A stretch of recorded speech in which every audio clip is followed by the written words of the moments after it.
CPIയെ വിമർശിച്ച് CPMന്റെ തെരഞ്ഞെടുപ്പ് അവലോകന റിപ്പോർട്ട്. കൊള്ളാവുന്ന സ്ഥാനാർത്ഥികളെ പോലും നിർത്താൻ കഴിവില്ലാത്ത പാർട്ടിയാണ് CPI എന്ന് CPMന്റെ തദ്ദേശ തെരഞ്ഞെടുപ്പ് അവലോകന റിപ്പോർട്ടിൽ പരിഹാസം. PM ശ്രീയിലുണ്ടാക്കിയ വിവാദം കലാപതുല്യമായിരുന്നുവെന്നും CPMന്റെ വിമർശനമുണ്ട്. കൂടുതൽ വിവരങ്ങളുമായി അൺഫിലിറ്റ് ചേരുന്നുണ്ട്. അൺഫിലിറ്റ്, നിയമസഭാ തെരഞ്ഞെടുപ്പ് പടിവാതിക്കലെത്തി നിൽക്കെയാണ് ഇപ്പോൾ തദ്ദേശ തെരഞ്ഞെടുപ്പിന്റെ ഭാഗമായിട്ടുള്ള അവലോകന റിപ്പോർട്ട് പുറത്തുവരുന്നത്. അതിൽ CPIയെ രൂക്ഷമായി വിമർശിച്ച് പരിഹസിച്ചാണ് ആ റിപ്പോർട്ടുള്ളത്. എന്തൊക്കെയാണ് ഇതിൽ പ്രധാനമായി പറയുന്നത്? അത് തന്നെയാണ് ഈ നിയമസഭാ തെരഞ്ഞെടുപ്പിന്റെ വിജ്ഞാപനത്തിനൊക്കെ തൊട്ട് അടിയിൽ നിൽക്കുന്ന വേളയിലാണ് തദ്ദേശ തെരഞ്ഞെടുപ്പുമായി ബന്ധപ്പെട്ട അവലോകന റിപ്പോർട്ട് വിശദാംശങ്ങൾ. അത് CPIയെ കടുത്ത ഭാഷയിൽ വിമർശിക്കുകയാണ് CPM. കൊള്ളാവുന്ന ഒരു സ്ഥാനാർത്ഥിയെ ഒരു മണ്ഡലത്തിൽ പോലും നിർത്താൻ കഴിവില്ലാത്തൊരു പാർട്ടിയാണ് CPI എന്നും CPI സർക്കാരിനെതിരെ ഉയർത്തുന്ന വിമർശനങ്ങളൊക്കെ തന്നെയും അത് ഈ കയ്യടി കിട്ടാൻ വേണ്ടിയാണ് എന്ന രീതിയിലുള്ള പരിഹാസമൊക്കെയാണ് CPMന്റെ തദ്ദേശ തെരഞ്ഞെടുപ്പ് അവലോകന റിപ്പോർട്ടിലുള്ളത്. അതായത് തദ്ദേശ തെരഞ്ഞെടുപ്പിലുണ്ടായ ഒരു കനത്ത തോൽവി ഇടതുമുന്നണിക്കുണ്ടായിരുന്നു. ഈ കനത്ത തോൽവി സംബന്ധിച്ച അവലോകനം നടത്തി ഓരോ പാർട്ടികളും ഘടകകക്ഷികളൊക്കെ തന്നെയും പ്രത്യേക വിലയിരുത്തലുകൾ നടത്തിയിരുന്നു. അതിനുശേഷം ഇടതുമുന്നണി യോഗം ചേർന്ന് ഈ റിപ്പോർട്ടുകൾ തിരുത്തി എങ്ങനെ മുന്നോട്ട് പോകാം എന്നതടക്കം ചർച്ച ചെയ്യുന്ന റിപ്പോർട്ടുകൾ എന്നതടക്കം ചർച്ച ചെയ്തിരുന്നു ഇടതുമുന്നണിയിൽ. അതിനുശേഷം ആ റിപ്പോർട്ട് ആ യോഗത്തിലാണ് CPM സംസ്ഥാന സമിതിയും സംസ്ഥാന സെക്രട്ടേറിയറ്റും ഒക്കെ ഈ പ്രത്യേകമായി വിലയിരുത്തിയിരുന്നു. ഈ വിലയിരുത്തൽ ഒടുവിൽ നൽകിയ റിപ്പോർട്ട്, ഈ റിപ്പോർട്ട് സംസ്ഥാന സമിതിയും സംസ്ഥാന സെക്രട്ടേറിയറ്റും സംസ്ഥാന സമിതിയും അംഗീകരിച്ച റിപ്പോർട്ടാണിത്. ആ റിപ്പോർട്ടിന്റെ വിശദാംശങ്ങളാണ് ഇപ്പോൾ പുറത്തു വന്നിരിക്കുന്നത്.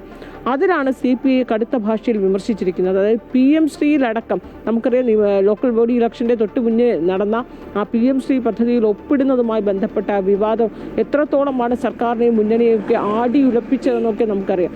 അതിൽ തന്നെ കടുത്ത വിമർശനവുമായിരുന്നു CPMനുണ്ടായിരുന്നത്. പക്ഷെ അത് ആ സമയത്ത് അവർ പുറത്ത് പ്രകടിപ്പിച്ചില്ല, പരസ്യമാക്കിയില്ല.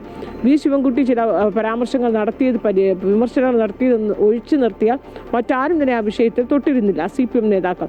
പക്ഷെ അതിനെപ്പോലും കടുത്ത ഭാഷയിൽ വിമർശിച്ചുകൊണ്ടാണ് PM ശ്രീയിൽ ഒരു കലാപമായിരുന്നു ഉണ്ടാക്കാൻ ശ്രമിച്ചത്. ആ CPM ഉണ്ടാക്കിയ കലാപത്തിന്റെ ഗുണഭോക്താക്കളായി മാറിയത് UDF ആയിരുന്നു. UDFന് ഗുണഭോക്താക്കളായി മാറുകയും അങ്ങനെ തദ്ദേശ തെരഞ്ഞെടുപ്പിൽ അത് വലിയ രീതിയിൽ UDFന് ഗുണം ചെയ്തു എന്നുള്ള വിമർശനവും കൂടിയും ഈ തദ്ദേശ തെരഞ്ഞെടുപ്പിന്റെ അവലോകന റിപ്പോർട്ടിലുണ്ട്. അപ്പോൾ എല്ലാ അർത്ഥത്തിലും CPIയെ പഴിച്ചായിരുന്നു, CPIയെ പ്രതിക്കൂട്ടിലാക്കുന്ന, CPIയെ പരിഹസിക്കുക കൂടി ചെയ്യുകയാണ്. ഒരൊറ്റ മണ്ഡലത്തിൽ പോലും അവർക്ക് കൊള്ളാവുന്ന സ്ഥാനാർത്ഥികളെ നിർത്താൻ കഴിവില്ലാത്തൊരു പാർട്ടി. പലയിടത്തും CPM സ്ഥാനാർത്ഥികളെ തന്നെ CPI ആണെന്ന് പറഞ്ഞ് നിർത്തേണ്ടി വരുന്നു. അങ്ങനെ ഒരു ഗതികേടിലാണ് CPI എന്ന രീതിയിലുള്ള കടുത്ത വിമർശനവും പരിഹാസവും ഒക്കെ ഈ സമയത്ത് CPIക്ക് നൽകിക്കൊണ്ടാണ് തദ്ദേശ തെരഞ്ഞെടുപ്പിന്റെ അവലോകന റിപ്പോർട്ട്, CPMന്റെ സംസ്ഥാന നേതൃത്വം അംഗീകരിച്ച റിപ്പോർട്ട് കൂടിയാണിത്. പക്ഷേ ഇപ്പോൾ ആ റിപ്പോർട്ടിന്റെ വിശദാംശങ്ങൾ പുറത്തു വന്നൊരു സാഹചര്യത്തിൽ CPI എങ്ങനെ ഇതിനോട് പ്രതികരിക്കുമെന്നുള്ളതും ശ്രദ്ധേയം തന്നെയാണ്. പ്രത്യേകിച്ച് CPIയെ സംബന്ധിച്ച് CPI പോലും ഈ തദ്ദേശ തെരഞ്ഞെടുപ്പ് സമയത്ത് സർക്കാരിനെയും CPMനെയൊക്കെ വലിയ രൂക്ഷ വിമർശനം നടത്തിയിരുന്നു CPIയുടെ നേതൃയോഗങ്ങളിലൊക്കെ തന്നെയും. കാരണം CPMന്റെ മുന്നോട്ടുള്ള പോക്ക്, സർക്കാരിൻ്റെ രീതി, സർക്കാരിന് മുന്നോട്ട് പോകുന്ന രീതിയൊക്കെയാണ് വലിയ രീതിയിൽ തിരിച്ചടിയുണ്ടായത്. അതായത് ജനങ്ങളിൽ നിന്ന് അകന്നു പോയി ഭരണവിരുദ്ധ വികാരം ഉണ്ടായിട്ടുണ്ട്. പല വിഷയങ്ങളും, ശബരിമല അടക്കമുള്ള പല വിഷയങ്ങളും എടുത്ത തീരുമാനങ്ങൾ ഏകപക്ഷീയമായ തീരുമാനങ്ങൾ CPM നടപ്പാക്കുന്നു. അങ്ങനെ സർക്കാരിൻ്റെ നിലപാടുകളും പാർട്ടിയുടെ നിലപാടുകളുമാണ് തിരിച്ചടിയായി എന്ന് CPI കടുത്ത ഭാഷയിൽ വിമർശിക്കുന്ന വേളയിലാണ് CPIയെ പരിഹസിച്ചുകൊണ്ടുള്ള CPMന്റെ തെരഞ്ഞെടുപ്പ് അവലോകന റിപ്പോർട്ടിന് സംസ്ഥാന നേതൃത്വം അംഗീകാരം കൂടി നൽകിയിരിക്കുന്നത്. ഇനിയിപ്പോൾ CPI ഈ ഒരു റിപ്പോർട്ട്, നിയമസഭാ തെരഞ്ഞെടുപ്പ് വരാനിരിക്കുന്നു, സ്ഥാനാർത്ഥി നിർണയം, സീറ്റ് വിഭജനം ഉൾപ്പെടെയുള്ള കാര്യങ്ങളൊക്കെ വരാനിരിക്കുകയാണ്. അപ്പോൾ അതിനെയൊക്കെ ഇത് ഏത് രീതിയിലായിരിക്കും ബാധിക്കുക?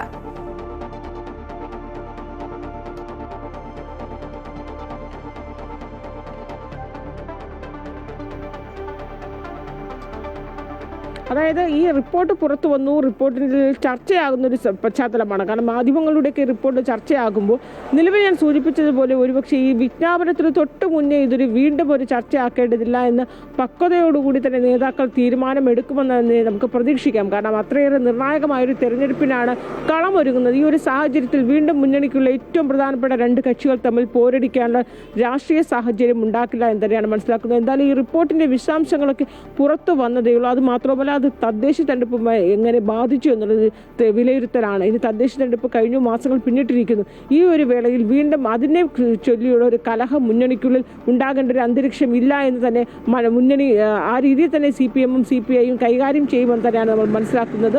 അതിനപ്പുറത്തേക്ക് അത് ഈ റിപ്പോർട്ടിനെ ചൊല്ലി CPI മുന്നണിക്കുള്ളിൽ ഒരു കലഹമൊക്കെ ഉണ്ടാവുകയാണെങ്കിൽ അത് പാർട്ടിയുടെ തന്നെ വലിയ രീതിയിൽ പാർട്ടിയെ ബാധിക്കുമെന്ന കാര്യത്തിൽ തർക്കമില്ല. പ്രത്യേകിച്ച് എല്ലാവരും വളരെ സൂക്ഷ്മതയോടുകൂടി ജാഗ്രതയോടുകൂടി മുന്നോട്ട് പോകുന്ന ഈ വേളയിൽ എന്തായാലും ഇത് ഈ തെരഞ്ഞെടുപ്പ് വേളയിൽ ഈ റിപ്പോർട്ട് പുറത്ത് വന്നതുകൂടും ശ്രദ്ധേയം തന്നെയാണ്. അതേസമയം CPI ഈ ഓരോ ഇതിൽ ഈ ഏറ്റവും എടുത്തു പറയേണ്ട ഒരു പരാമർശം എന്ന് പറയുന്നത് ഒരൊറ്റ കൊള്ളാവുന്ന സ്ഥാനാർത്ഥികളെ ഒരൊറ്റ മണ്ഡലത്തിൽ പോലും നിർത്താൻ കഴിവില്ല എന്ന് പരിഹസിക്കുന്ന വേളയിൽ CPM ഈ സ്ഥാനാർത്ഥി നിർണ്ണയവുമായി ബന്ധപ്പെട്ട് മുന്നോട്ട് പോകുമ്പോൾ ഈ പരാമർശമൊക്കെ CPI എങ്ങനെ കാണുന്നു, അല്ലെങ്കിൽ CPI അതിനോട് എങ്ങനെ പ്രതികരിക്കുമെന്നുള്ളത് മറ്റൊരു ചോദ്യം തന്നെയാണ്.